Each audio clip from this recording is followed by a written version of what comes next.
Welcome back to the firing line, Patriots. Today, we are tackling a piece of American hardware that practically defines the term stopping power. I am talking about the legendary .357 Magnum. If you want a wheel gun that hits like a sledgehammer, this is where the conversation starts and stops. I have sent countless rounds of this caliber downrange, and I can tell you firsthand that kinetic energy is absolutely awe-inspiring. But physics always demands a payment for top-tier performance. You do not just get a tactical advantage without dealing with a heavy dose of blast, recoil, and extreme liability. So, pop open those cylinders, verify you are clear, and let us get to work. We are putting the .357 Magnum under the microscope to see what this defensive powerhouse actually costs the modern shooter. A pedigree forged in the roaring 20s. To truly grasp why this cartridge even exists, we have to rewind the clock to the 1920s and 1930s. Bootleggers and organized crime syndicates were running wild across the country. The bad guys figured out pretty quickly that Depression-era automobiles made fantastic mobile fortresses. Those thick, heavy steel car bodies were essentially light armor. Meanwhile, your average beat cop was carrying a revolver chambered in .38 Special. It is a fantastic and historic caliber. But back in those days, those slow-moving lead projectiles were just glancing right off V8 engine cowlings and thick windshield glass. Law enforcement was severely outgunned. That is when firearms pioneers like Elmer Keith, Philip Sharp, and the engineers over at Smith & Wesson stepped up to the plate. They took the standard .38 Special brass and stretched it out by exactly 1/8 of an inch. That dimensional change was not for extra powder space. It was a brilliant safety feature, ensuring nobody could accidentally cram this high-pressure cartridge into a vintage, weak-framed revolver and blow their hand off. They packed that lengthened case with highly efficient modern propellant. By 1935, the .357 Magnum was officially born. It flew incredibly flat, and it punched straight through the heavy steel doors that used to stop police dead in their tracks. It completely rewrote the tactical playbook for American law enforcement. The tactical ledger, maximum force versus maximum liability. So, why does a cartridge pushing 90 years old still dominate the conversation today? It all comes down to raw, barrier-blind velocity. If you are running premium defensive ammunition, say a 125-grain projectile from Hornady, you are looking at muzzle velocities screaming past 1,400 feet per second. That is a tremendous amount of foot-pounds transferring directly into your target. For the outdoorsman, that means you have the kinetic energy to humanely harvest medium game like white-tailed deer. In a lethal force encounter, it means neutralizing the threat with extreme prejudice. There's a massive tactical trade-off here. The exact same barrier-penetrating capability that defeated old Ford coupes will easily defeat interior walls. We are talking about severe over-penetration. As an instructor, I constantly remind my students that you are morally and legally accountable for every single piece of lead that leaves your muzzle. In the self-defense world, we like to say there is a lawyer attached to every bullet. If you touch off a round in your living room and it passes clean through the home invader, through your drywall, and into the neighbor's house, you own that tragedy. That is a catastrophic liability profile that you have to actively manage. Selecting the right payload. You manage that extreme liability by being highly selective about what goes into your cylinder.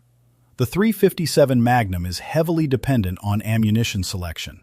If you live in a dense suburban neighborhood, you have absolutely no business staging hard-cast, flat-nose bear loads in your nightstand gun. You need to be feeding that revolver high-quality, bonded, jacketed hollow points.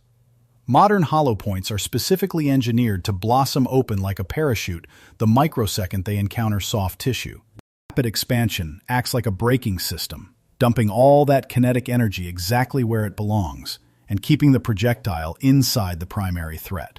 You must tailor your ammunition to your specific environment, and you can never forget the golden rule of firearms safety. Always identify your target and know exactly what lies behind it. That applies whether you are teaching your kid with a .22 long rifle or running a massive .500 Smith & Wesson Magnum. The physical toll, recoil, and dragon's breath. Now, let us talk about mechanical accuracy. Because a revolver features a barrel that is permanently pinned to the frame, you do not have a reciprocating slide throwing off your lockup. That makes wheel guns inherently accurate. They are absolute surgical instruments out to 50 yards. But unlocking that accuracy requires you to conquer the physical toll of the cartridge. Firing a full-house .357 Magnum generates violently snappy recoil. If you are running a lightweight, short-barreled carry gun, that recoil impulse is genuinely punishing. It will radically slow down your split times between shots.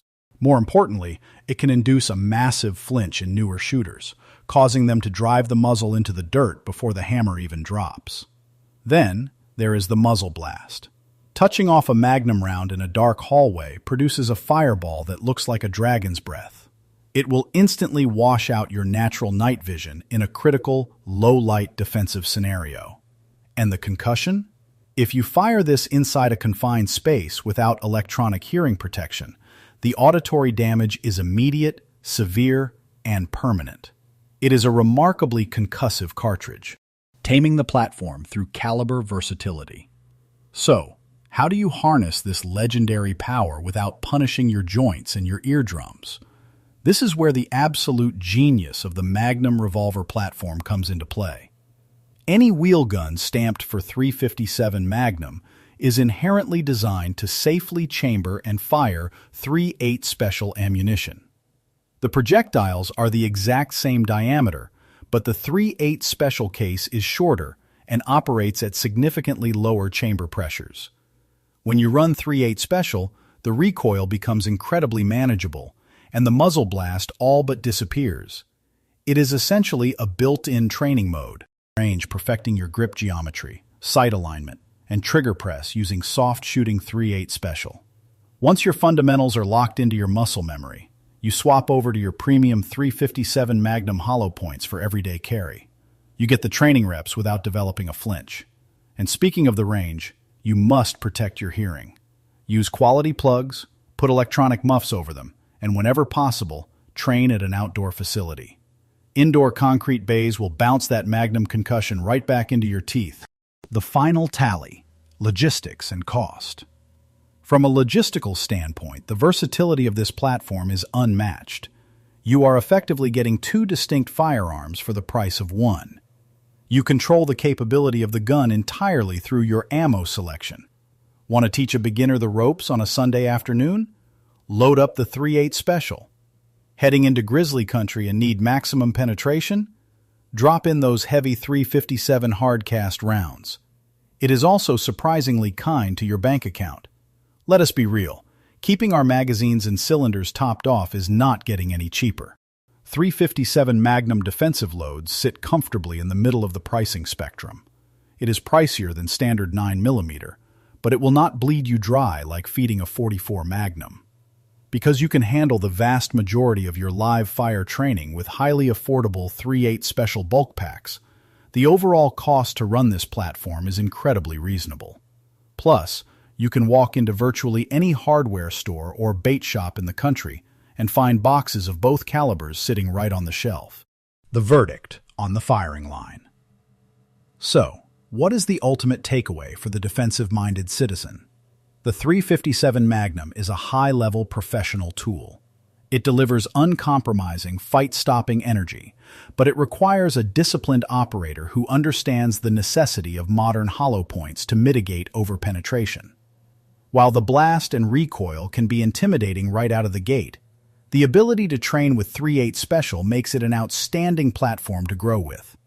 It is a rugged, do-it-all system that transitions flawlessly from the target range to the hunting woods, straight to your nightstand safe.